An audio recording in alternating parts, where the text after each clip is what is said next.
All right, so one of the things we like to do with customers is we like to save them money, people for profit. I'm not here to take your money. I'm not here to treat you like some kind of number or upsell you stuff. That is just not what we do. You reap what you sow. So in this particular case, the customer needs rotors. The customer can go to Advance or AutoZone or O'Reilly's or Pet Boys and compare the prices. You do not have to buy the top of the top, but get mid-grade. The other option people don't know, go to Amazon, put in your year, your make, your model, your engine size. You're going to get a whole bunch of choices that are going to come up. Go back to the very top and hit filter this. And then the only thing that's going to show up is what is for this car. You're going to go by the stars.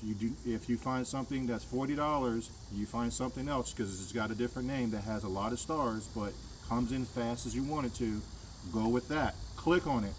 On that particular screen, it's going to say, see if fits car.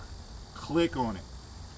When you do that, it's going to ask you a little bit more information, or it'll give you the green to go ahead and buy. Then all you have to do, if you're in any kind of doubt if you got the right part, go to Advance, AutoZone, or whatever, and get a picture of that and compare the two pictures. And for the price of one, whatever it is, you could have went to Amazon, and the reason why they're more cheaper is because they don't have brick and mortar and they buy in bulk. And now for all the price in one, you can get the rotors and the brakes 50 times cheaper and get it all as one versus buying everything separately. But you still could buy it at oh my god, I want to say AutoZone. You could buy it at Amazon and you could save a lot of money.